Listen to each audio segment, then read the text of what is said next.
우리들의 삶의 어려운 부분들을 계속해서 한 주씩 우리들이 함께 나눠보고 있습니다. 지난번에는 뭐 우리들의 부족감이라고 하는 것도 우리들이 어떻게 극복할 수 있는가, 그런 맥락에서 오늘 불안이라고 하는 것도 우리들이 어떻게 이길 수 있는가, 이런 이야기를 나눠보려고 합니다. 혹시 오늘 여기 오신 어머니들 아니면 오늘 방송을 보고 계시는 분들 중에 혹시 어젯밤에 꿈자리가 굉장히 뒤숭숭했어, 뭐 이런 이야기 하시는 분이 있을지 몰라요. 저도 오늘 오기 전에 밤에 잠을 자는데 꿈속에서 누가 저를 막 계속 이렇게 잡아당기는 거예요. 그래가지고 발로 찼어요. 근데 제가 벽을 찼어요. 얼마나 아픈지 몰라요. 근데 꿈속에서도 우리를 이렇게 따라다니는 뭔가 이게 불안하게 하는 것들, 꿈자리가 뒤숭숭하기도 하고 우리들의 삶에 불안이 있는 것, 이것은 생명이 붙어있는 우리 인간들에게 어쩌면 당연한 일일지 모릅니다. 불안은 우리들에게 늘 찾아오는 것이죠. 옛날 그 스탈린은 침실을 8개를 가지고 있었다 그래요. 그래서 그가 호화스러운 생활을 하려고 했던 게 아니라 늘 불안했기 때문에 방을 옮겨 다니고 그는 한 번도 잠을 이어서 같은 방에서 자본 적이 없다 그래요. 누가 죽일까 봐. 그렇죠. 예, 암살에 대한 그런 위협. 얼마나 그 사람이 불안했겠습니까? 그런가 하면 목회를 하는 목회자들에게도 그런 불안감이 있죠. 제가 알고 있는 어떤 교회도 규모가 꽤 큰 교회인데 부목사님이 없어요. 이유는 그 목사님이 늘 어떤 불안을 가지고 있냐면 우리 부목사가 교인들을 떼가지고 나가면 어떡하나. 그래서 불안함 때문에 부목사님들이 없어요. 그러니까 계속해서 힘들어지는 거죠. 불안이 우리들에게 찾아오는 것, 그것은 비정상적이 아니지만 불안을 이기지 못하는 것이 문제인 거죠. 그래서 오늘 우리는 이 불안이라는 놈을 우리들이 어떻게 이겨갈 것인가 하는 것을 나누어 보려고 합니다. 오늘 그 사무엘상 18장에 나와 있는 다윗의 이야기, 다윗이 골리앗을 물리치고 난 이후에 백성들이 다윗과 사울을 막 환영합니다.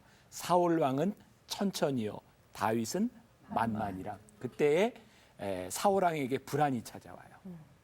오늘 그런 이야기를 하려고 하는데 좀 불편하네, 가지고 계세요. 네. 우리들의 불안이 찾아오는 이유 중에 하나는 우리들에게 자신이 없다는 거예요. 자신이 없을 때 우리들에게 불안이 찾아오죠.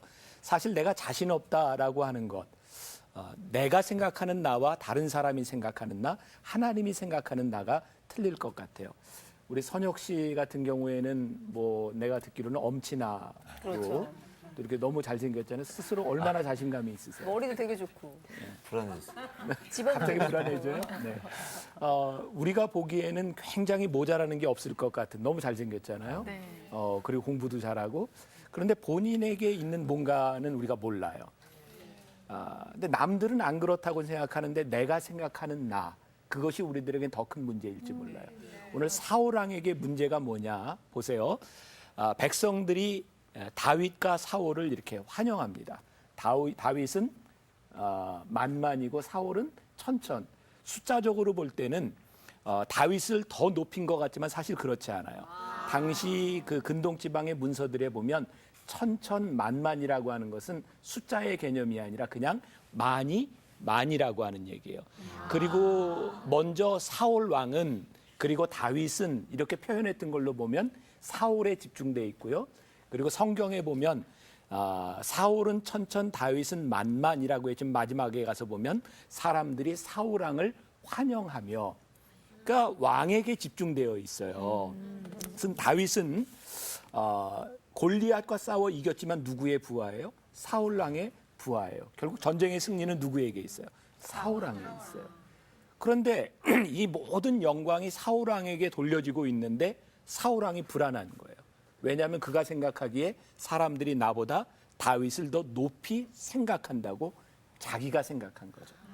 그러니까 우리들에게 찾아오는 불안에 대한 문제는 대부분 객관적인 불안에 대한 문제라기보다는 내 속에서 찾아오는 문제일 때가 많이 있어요. 그렇게 생각하고 났더니 사울 왕이 노하기 시작해요. 그 속에서부터 불타올랐다라고는 뜻을 가지고 있어요.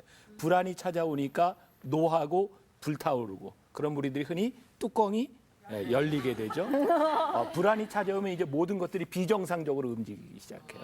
그러면 우리들의 삶을 정상적으로 보지 못하게 만드는 거죠.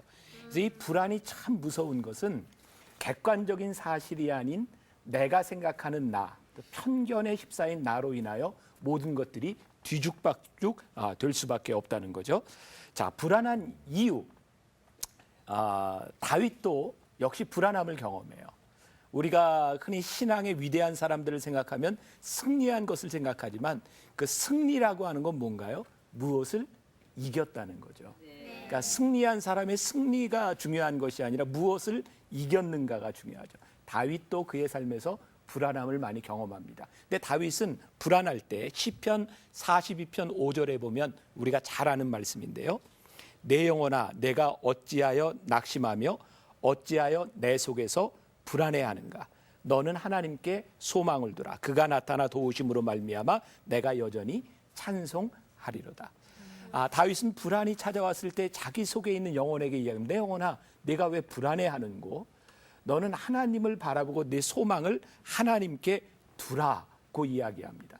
결국 불안이 우리들에게 찾아올 때 찾아오는 것은 누구나에게 찾아와요.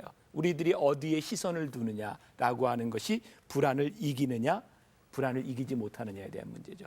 결국 우리들은 무엇을 바라보느냐에 대한 문제입니다. 아까 방송을 시작하면서 저에게 불안하지 않느냐라고 이야기했지만 전 늘 불안해요.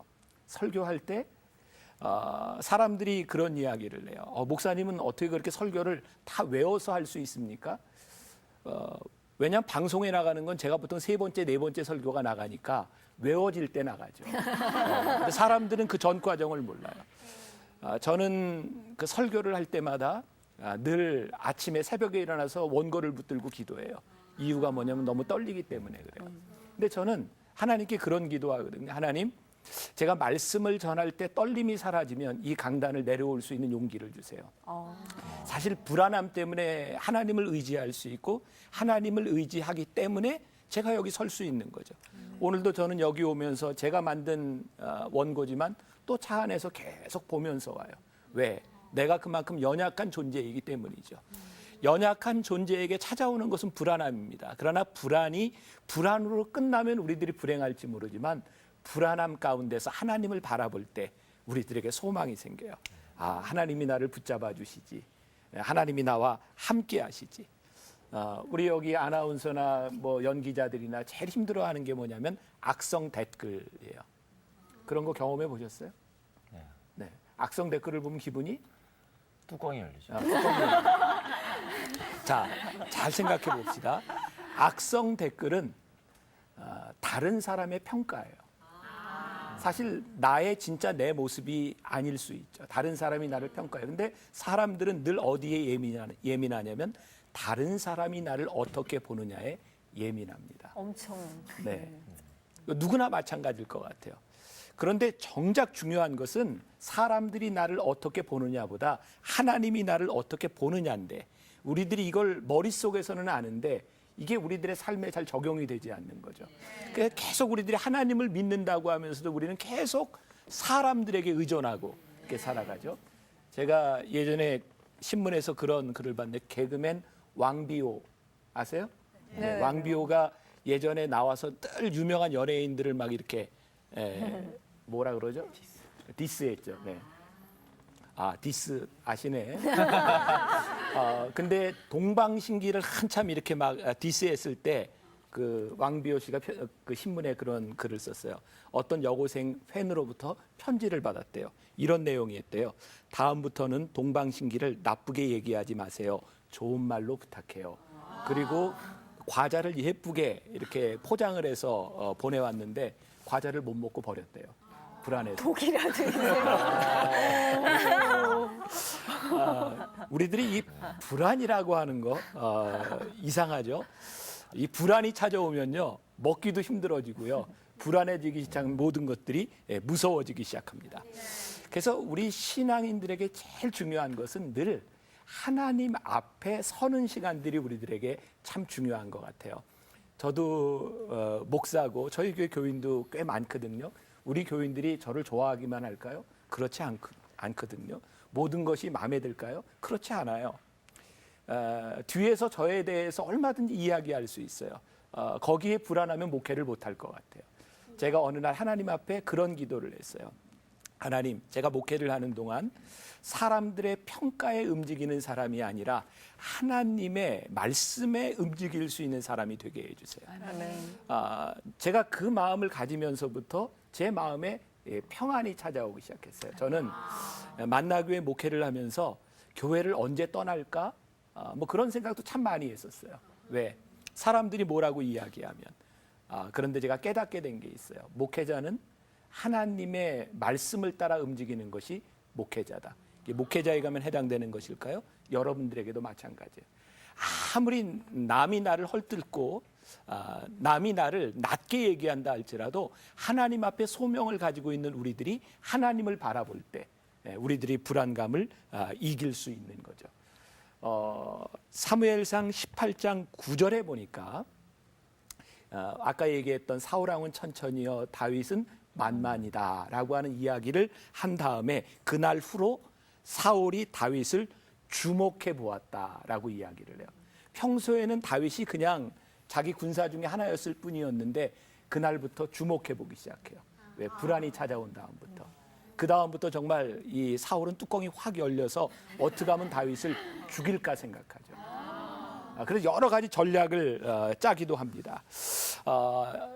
사울은 미친 사람처럼 다윗을 쫓아다녔고요. 죽이려고 했고 또 하다 안 되니까 자기 딸을 주기로 하면서 저 블레셋에 가서 100명을 죽여가지고 와라. 그 얘기는 사지로 몰아넣어서 죽이려고 했던 거예요. 근데 다윗이 또 살아서 돌아오잖아요. 아무리 죽이려고 해도 다윗이 죽지 않는 거예요. 그때부터 사울왕은 주목해서 다윗을 보기 시작하는데 점점 사울의 삶은 무너져가기 시작해요. 이 불안, 사울에게 찾아온 경쟁심이었어요. 참 그런 생각이 들지 않아요? 우리들이 그냥 그런 상황을 생각하지 않는다면 왕인데 다윗이 전쟁에서 승리했으니까 너 잘했어. 탁 어깨를 두드려주면 그 영광이 누구에게 올까요? 왕에게 올 거 아니에요. 그런데 사울에게 그런 마음이 생기질 않는 거예요. 불안하기 시작하니까. 다윗이 잘하면 잘할수록 자기는 점점 더 경쟁에서 밀려나가는 것 같아요. 그 경쟁심이 그로 하여금 점점 더 힘들게 만들어주죠. 저는 경쟁이라고 하는 것은요, 욕망에서 나오는 것이라고 생각해요. 여러분들이 누군가에게 경쟁심을 느낄 때 여러분들 안에는 욕망이 살아있어요. 그래서 이 경쟁은 절대로 우리들에게 만족을 가져다 주지 못해요. 그러나 우리들이 사명으로 우리들의 삶을 보기 시작하면 우리들의 삶에 만족이 찾아와요. 자, 이거 굉장히 어려운 이야기일지 모르지만 여러분들 어떤 사람이 자기 삶에 대해서 만족한다고 하는 것은요, 정말 하나님 앞에 설 때 일어나는 일이에요. 제 이야기를 오늘 많이 해서 죄송한데 제가 만나교회 목회를 하면서 제가 참 많이 힘들었어요. 저희 교회도 대표적인 그런 빨리 부흥하는 그런 교회 중에 하나고 여러분들이 알지 모르지만 저도 잘 나가는 목사 중에 하나인데 저는 늘 불안했어요. 왜냐하면 제가 잘 되면 잘 될수록 교회가 부흥하면 부흥할수록 내가 잘한 것이 보이는 것이 아니라 나보다 더 잘한 사람이 보이더라고요. 그래서 저는 많이 아프고 힘들었어요. 근데 제가 아프고 투병 생활을 하면서 하나님이 저에게 깨닫게 하신 것이 뭐냐면 나중에 제가 하늘나라에 가면 하나님이 저에게 물으실 거, 너 얼마나 큰 교회 목회하다 왔냐? 하나님 이거 저에게 묻지 않으시겠다고요. 근데 그건 물으시겠더라고요. 너 뭐 하다 왔냐? 너는 뭐 하다 왔냐? 하나님은 우리들에게 누구와의 경쟁에서 이겼냐를 물으시는 분이 아니라 너는 무엇 했느냐? 우리들에게 물으시는 분이세요. 그러니까 사울과 다윗의 관계에 있어서 사울이 초대 왕으로서 해야 될 역할과 그 다음 세대를 이어가서 다윗이 해야 될 역할이 분명히 틀릴 거예요. 근데 사울은 초대 왕이 되어서 그 다음 세대에 기름 부어주신 다윗을 경쟁자로 봤어요. 그를 세워줄 수 있는 마음이 없었어요. 저는 우리 신앙인들에게, 아니 이 세상을 살아가는 사람들에게 제일 큰 축복이 나와 함께하는 경쟁자를 축복할 수 있을 때 그 사람은 가장 행복한 사람이라고 생각해요. 제가 요즘 기도하는 게 뭔지 아세요? 하나님, 제 주변에 있는 교회를 진정으로 축복할 수 있는 마음을 주세요. 여러분들의 삶에 여기 우리 또 배우가 있으니까 나와 함께하는 배우를 축복해 줄 수 있는 마음이 있을 때 평안이 찾아오고 불안이 사라지고 이 프로그램을 인도하는 우리 MC들이 패널들이 다른 프로그램을 축복해 줄 수 있을 때 결국은 이 방송이 살아갈 수 있는 거죠. 그리고 우리들에게서 훨씬 더 정말 아름다운 긍정적인 그런 삶들이 우리들에게 나타나게 될 거예요. 불안을 극복하는 법. 하나님께서 사울왕을 세우신 것을 후회하기 시작하죠. 후회합니다. 사울왕에게 몇 번의 기회가 있었고요. 사울왕이 처음부터 그런 나쁜 사람은 아니었어요. 그런데 그에게 불안이 찾아오면서 하나님과의 관계가 끊어지면서 하나님이 사울왕을 세우신 것을 후회하죠. 자, 불안이 더욱더 찾아옵니다. 사울에게는 하나님과의 관계가 있었어요. 하나님을 통해서 사무엘을 통해서 사울왕이 기름 부음을 받았는데 그 관계가 끊어지기 시작합니다. 자기를 세워주신 하나님과의 관계가 끊어지니까 사울왕은 점점 더 불안해지기 시작하죠. 하나님과의 관계가 끊어진 사울이 찾는 방법은 계속해서 인간적인 방법이었어요. 그래서 불안을 극복하는 방법, 깨어진 하나님과의 관계가 회복되기 시작할 때 우리들에게 불안을 극복할 수 있는 평안함이 찾아오죠. 이 성경에 보면 하나님이 여호와께서 사울왕을 떠나 다윗과 함께 하시더라라고 되어 있어요. 참 신기하죠. 죽이려고 막 쫓아가는 사울은 불안한데 쫓겨다니는 다윗은 평안해요. 여러분, 다윗이 불안했던 때는 다윗이 잘 나가던 때입니다. 다윗이 고난에 있을 때 불안하지 않았어요. 그는 고난 가운데 광야로 피난 다닐 때 하나님께서 그와 여호와께서 함께 하심으로 인하여 그는 도망자였으나 그는 평안했고 그는 더 관대했어요. 그래서 사울왕을 죽일 수 있는 기회가 몇 번 찾아왔지만 살려주잖아요. 네, 그에게 평안이 있었기 때문입니다. 그리고 하나님께서 알아서 하실 것이라고 하는 믿음이 그에게 찾아왔기 때문이죠. 제가 우리 교인들한테 그런 얘기합니다. 억울한 얘기를 들었을 때 여러분 너무 그렇게 불안해하거나 그렇게 센서티브하게 반응하지 말고 그냥 내버려 두세요. 이 소문들은 한 3개월만 지나면 그냥 없어집니다. 그냥 참으세요. 왜? 이것은 하나님이 나를 붙잡아 주시는 것에 대한 믿음과 여유가 있는 사람이 할 수 있는 일이에요. 제가 목회를 하면서 깨닫는 게 있어요. 사람들의 쓸데없는 소문은 3개월만 지나면 없어진다. 물론 우리가 잘못한 일이라고 하면 우리들이 고쳐야 되겠죠. 그러나 그런 소문과 사람들의 이야기에 우리들이 너무 반응하지 않았으면 좋겠다. 자, 하나님과의 관계를 회복하는 법 여러분들에게 짧게 이야기합니다. 첫 번째, 매일 아침 자신을 향한 하나님의 평가를 생각했으면 좋겠어요. 저는 아침마다 묵상하는 시간을 가져요. 그리고 묵상하는 글을 제가 이제 페이스북에 올립니다. 저에게 그 시간이 참 좋은 시간이에요. 예를 들어서 오늘 아침에는 제가 착각이라는 글을 올렸어요. 가만히 생각해 보니까 정말 믿음이 뭔가, 우리는 기도에 응답받는 것이 믿음이라고 생각했는데 오늘 아침에 묵상을 하다 보니까 그게 믿음이 아닌 거예요. 진정한 믿음은 내가 하나님 앞에서 얼마나 내 뜻을 꺾었느냐가 믿음이지 내가 기도한 대로 응답되는 것이 믿음이 아니더라고요.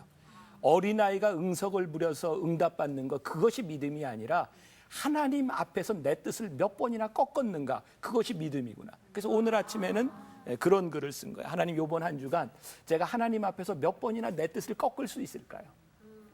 그렇게 하루를 시작하기 전 하나님 앞에서 나를 바라보고 내 삶을 점검해 갈 수 있으면 우리들의 삶이 제대로 갈 수 있겠죠. 그리고 하나님과의 관계가 유지될 수 있으면 우리들이 불안함을 이길 수 있는 사람이 될 수 있지 않을까. 자, 두 번째 중요한 이야기입니다. 다른 사람에 대한 경쟁심과 질투심이 들 때 하나님께 기도해야 한다. 제가 여러분들 아주 개런티합니다. 여러분들이 꼭 해보세요. 누구로 인하여 불안한 마음이 들 때, 누구로 인하여 내가 부족하다는 생각이 들 때 그 누구를 위해서 기도하세요. 그 사람을 축복해 주세요. 저는 그것보다 더 귀한 일이 없다고 생각해요. 그래서 우리들이 뭐 교회에서 많이 부르잖아요. 축복성 이렇게 부르고 하는데 옆에 있는 우리 사랑하는 사람만을 축복하는 것이 아니라 나의 경쟁자를 축복해 줄 수 있는 것, 그게 참 귀한 일이죠. 솔직하게 목사에게 제일 힘든 일이 내 교회 옆에 교회가 우리 교회보다 빨리 부흥하는 거 참 힘들어요. 우리 연기자 동기가 나보다 잘 나가는 거 참 힘들어요. 여러분 사람들은요 누구나 다 똑같아요. 그러나 그것을 이기는 사람이 믿음의 사람입니다. 세 번째, 하나님이 우리에게 주신 목적을 발견하는 사람이 되어야 합니다.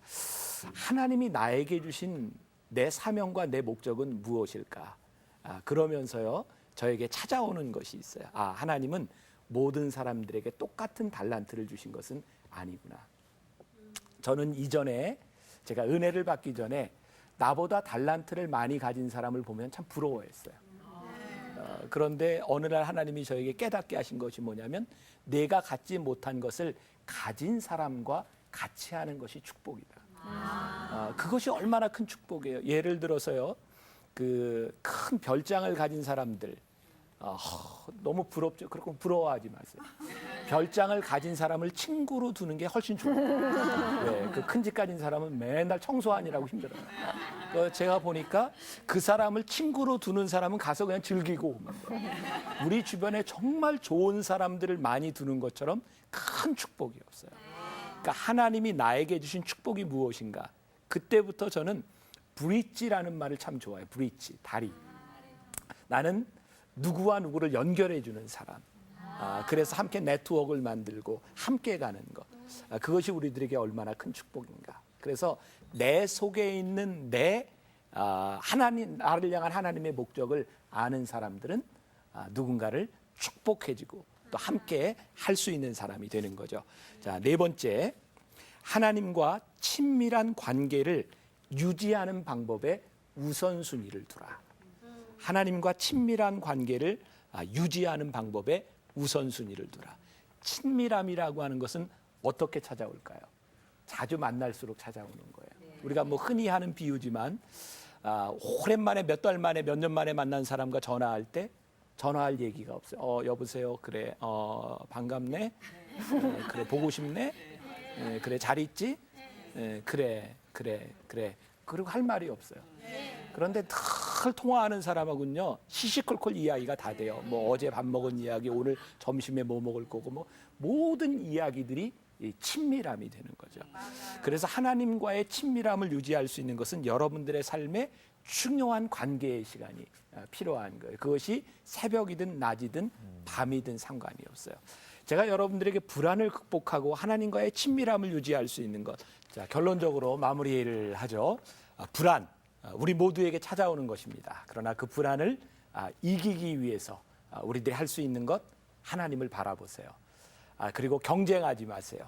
그리고 여러분들의 삶의 목적을 발견하세요. 그리고 하나님과 친밀한 시간을 유지하세요.